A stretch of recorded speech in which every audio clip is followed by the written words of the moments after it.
So recently we published a video on TikTok. It got 335,000 views in just 3 days. And actually, by the time you're watching this, it probably has many, many more. And in this video, I want to share exactly what we learned and how we made that happen. Today, I'm excited to report to you that finally, one of our videos took off on TikTok. And you know, my life just feels so much more complete now. I sleep better at night. Life is just so much nicer.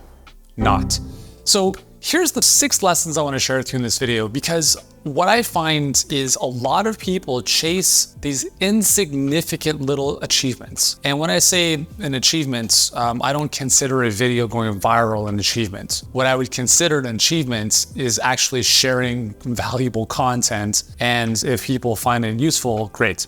Anyways, so without any further ado, let's dive into this, because the reality is if you're posting any kind of content online and you think that getting something going viral is going to change your life, let me tell you that it's not going to, okay? So lesson number 1 is this. You might be asking yourself, Yuri, how did you make that happen? How did you do that? And my answer to that is I don't know. To be honest, I have no idea how that video took off like it did on TikTok, because if you look at our whole TikTok feed, I don't think it's any different in terms of the quality of the content or the messaging compared to a lot of other stuff we posted. And if you see a lot of our content on TikTok, we'll have a couple thousand views, and then this one is just boom, out of thin air. And so the one thing that I've realized, especially on TikTok, maybe a little bit less so on Facebook and Instagram nowadays, is that there's no rhyme or reason to how things take off. And I don't necessarily know how to explain why that video caught fire. I mean, it has thousands upon thousands of shares and saves and comments. I mean, it's great, all right? It's the video basically talks about pricing and whether or not, you're pricing low or high. There's people going to be objecting to pricing no matter what, so why not just charge more? I mean, when I shot that video, was my intention to make it go viral? Did I think it was like orchestrated so that it'd have more virality in it? No. I'll share another lesson with why I think it may have done well, but I'll save that one for last. So first lesson is there's really no rhyme or reason to what sticks on social. If you figured out the formula, by all means, share it in the comments below, because I certainly have it, and it's been about 18 years. Number 2 is that short form doesn't hold a candle to long form content. You guys know I love creating these videos on YouTube. It's what I like doing with my time in terms of creating content, but I do think for the viewers, for you guys, this stuff is more valuable than a quick 30 to 90 second video. I'm not a huge fan of tactical, like just do this one thing, your life will change, because we know that's not the case. I appreciate you watching my videos and taking the time to go through the long form content, because I do feel that it's much more valuable for you and it's much more enjoyable for me to create. So typically with our short form stuff, we're taking snippets of these longer form pieces of content, and those become syndicated across Instagram Reels, YouTube Shorts, and TikTok. So I'm not creating vertical natively, like this video specifically just for vertical. It's like, I'm just gonna shoot this long form, and then our team takes the snippets and puts them into vertical. That's pretty much our process. So what I've realized as well is that even though TikTok has, we're posting stuff on TikTok on a daily basis, it really hasn't done anything for our business. Compared to long form content in my previous business, when we got, 300,000 subscribers on YouTube, before YouTube Shorts were even a thing, that was a significant driver of our business. Even now, as this channel starts to picking up steam, and thank you to you for watching and for our subscriber base for continuing to contribute to this growth, because we're at a point now where I'm starting to see a little bit more momentum and a little bit more of an inflection point. And I think we're at like 7,100 subscribers at this current moment, which is not a lot. But again, I don't really create this content for subscribers. I create this content because I want to share it. Hopefully it's useful for you. And I know that in time, the right people will find this and this channel will explode. And I told my team, I'm like, the goal of this channel is not to make money. It's not to build our subscriber base. It's to put out content that we believe is in congruence and integrity with our brand, with our messaging. And then most importantly, is going to add so much value to viewers' lives that at some point, just more people are going to see this stuff. It's a 10-year game for us. Like, this is not something I'm looking to, make a buck on in the next year. I don't care about that stuff. We don't need this YouTube channel for our business to do well. We're already doing 8 figures without this channel. But what I will say is that recently we've had a number of clients come into our HBA program from the YouTube channel, which is actually amazing. So if you're watching, I appreciate you. Thank you so much. And what's so cool is that looking at how bought in these individuals are compared to people coming in from Facebook ads. Now, with that said, we've worked with thousands of clients. 95% of them have come in from Facebook ads. So I'm not like discrediting them in any way, shape, or form, but I've noticed a difference in terms of buy-in. And it just makes sense, right? If someone watches a quick 45-second video on TikTok and it goes crazy, next, on to the next video. But if someone watches a 20-minute video and they watch dozens of those on YouTube, that's a fundamentally different person. And I've talked about this before, is like when you want more committed clients, get them to commit before they start working with you. By committing, what I mean here is like committing their time to consuming your content, because it makes a huge difference. Like just logically, who do you think might be more primed? Someone who watches 30 seconds or 30 minutes? It's obvious, right? Number 3 is don't be fooled by follows and likes. They don't pay the bills. So even though that TikTok video has 335,000 views and probably way more now, it's really not contributing to our business. So although I could be like, hey, I can, I'm this TikTok guy. I'm not a TikTok guy. I'm just the guy who creates videos and we happen to post it on TikTok and it went viral, whatever. Do not get enamored. Do not get lost down this rabbit hole of thinking that you're going to do all this fancy video production and it's going to make a difference. Now, you may have noticed if you follow any of my videos, like on TikTok, we actually last year created hundreds of videos that were like specifically formatted for vertical, native, like they were shot, with our videographer and stuff like that. And they did okay. Some of them did better than others, but there's no major, like, we should keep doing this. There's been zero difference between that quality of production versus taking snippets out of our long form content and putting that up on TikTok. In fact, the snippet from one of these videos has blown everything else out of the water that we've done by a factor of 10. So if you're thinking you have to invest in like really fancy videographers and all these photo shoots, it's just a waste of time and it's a waste of money, because very honestly, you're probably chasing the wrong rabbit. Focus on what matters, which is getting clients, helping them win, making money, reinvesting in your business. And then down the road, when you've got a bit more bandwidth, sure, you could invest a bit more in the content side of things if you want to. 4th lesson is speak your truth, and 100% unapologetically. Now, if you guys follow the #winning series that I started recently on the channel, I think it's a good example of like me speaking my truth. I just share it like it is. And like even in these videos, I share it like it is, right? But I was on a podcast yesterday and the host was asking me around like, what's one of the biggest mistakes you see people make with content? And I said, in my opinion, it's that a lot of people try to be like someone else, or they don't try to be like the full version of themselves. So we hold back and we try to appease everyone, and especially in this fucking ridiculous environment where everyone's trying to be like so politically correct and like everyone's equal, and fuck off. Like, just speak your truth, and it's gonna piss some people off, but who cares? Your job is not to get liked by everyone. Your job is to help people, right? Or whatever whatever your objective is. But the biggest danger that will hold you back in business is the need to be liked by everyone. Because if you need to be liked by everyone, you're not gonna wanna step on people's toes. And it's not about like stepping on their toes purposely. It's just you sharing what you think is true for you. And I think one of the things that we help our clients with that takes time, right, is peeling back the onion to really get into the core of your message, to the truth of who you are, and speaking that. Because the better you do that, the better you're gonna resonate with the people you wanna serve, and then you will attract more of those people into your world, right? Like attracts like. The world's a boomerang. What you put out comes right back at you. So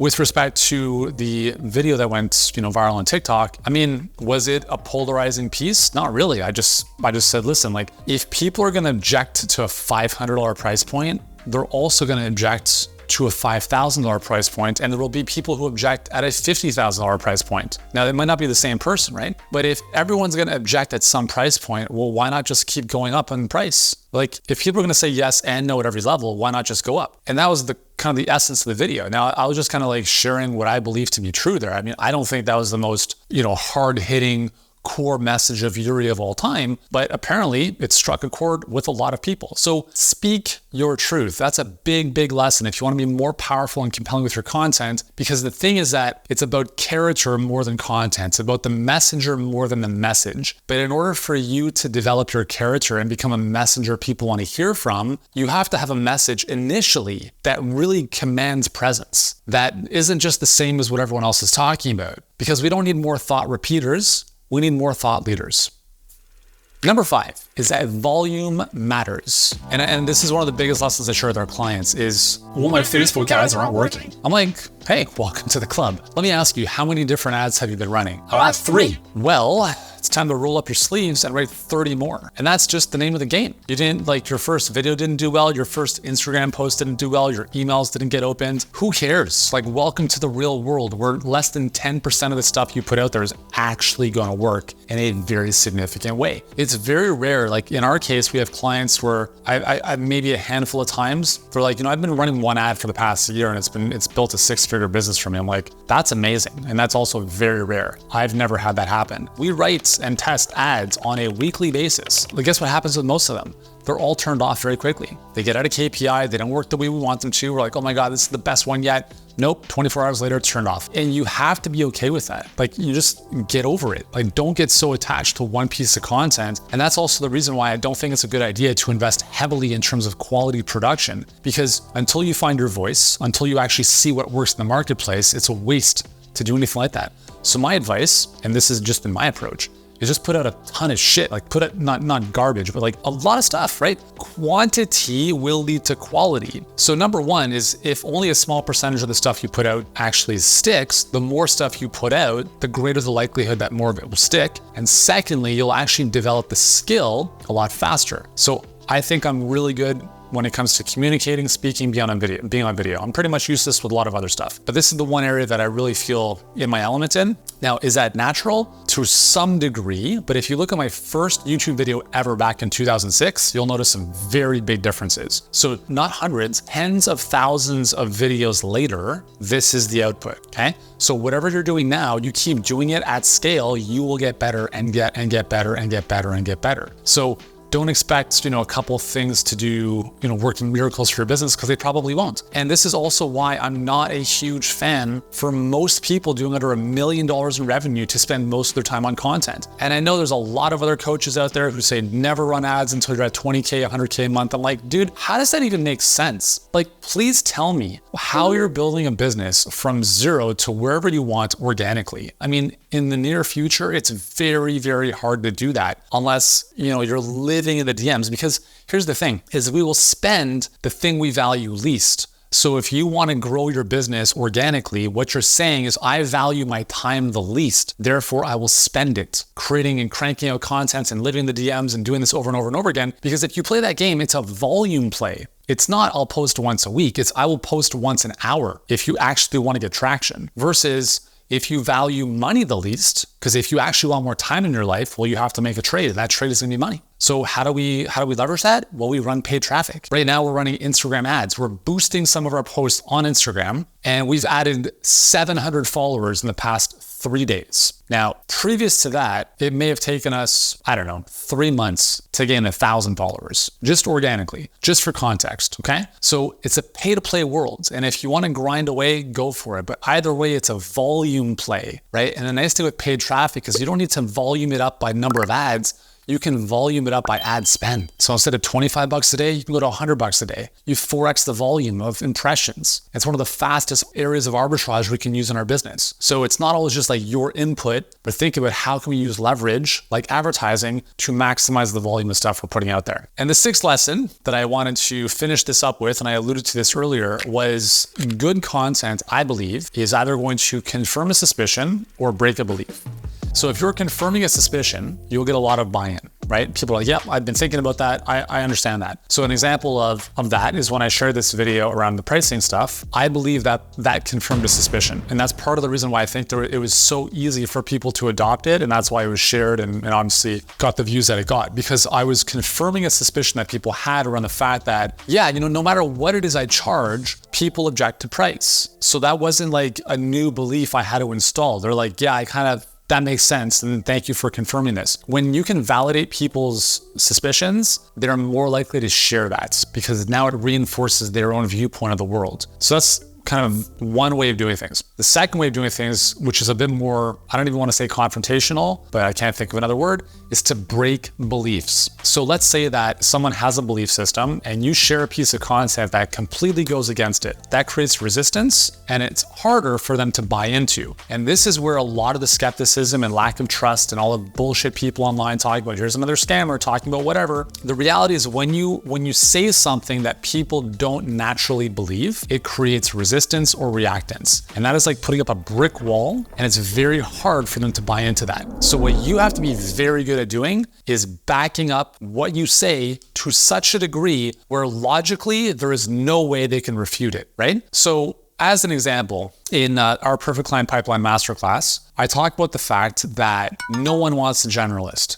Everyone wants a specialist. Okay, so that can possibly confirm a suspicion for some people. It can break a belief for other people, right? So let's say you're a generalist and you're like, no, I've been doing well. I'm like, great, you've been doing well as a generalist because people have fallen into your lap because you've got a clinic and you don't have to market. Good for you. But what are you gonna do when you come online now? You're just gonna sit there and expect people to fall into your lap? Probably not. You have to proactively market yourself. So please tell me how you're gonna do that when you're trying to speak to everyone. Said otherwise, if you have an eye issue, are you going to a generalist or are you going to the eye specialist? If you need braces, do you go to the dentist or the orthodontist? If you have a heart attack, would you rather have a heart surgeon work on it or a GP? We all want a specialist. So why do you think you shouldn't specialize? But I'm gonna alienate everyone. Really? You're gonna help 7 billion people on the planet anyways? Never.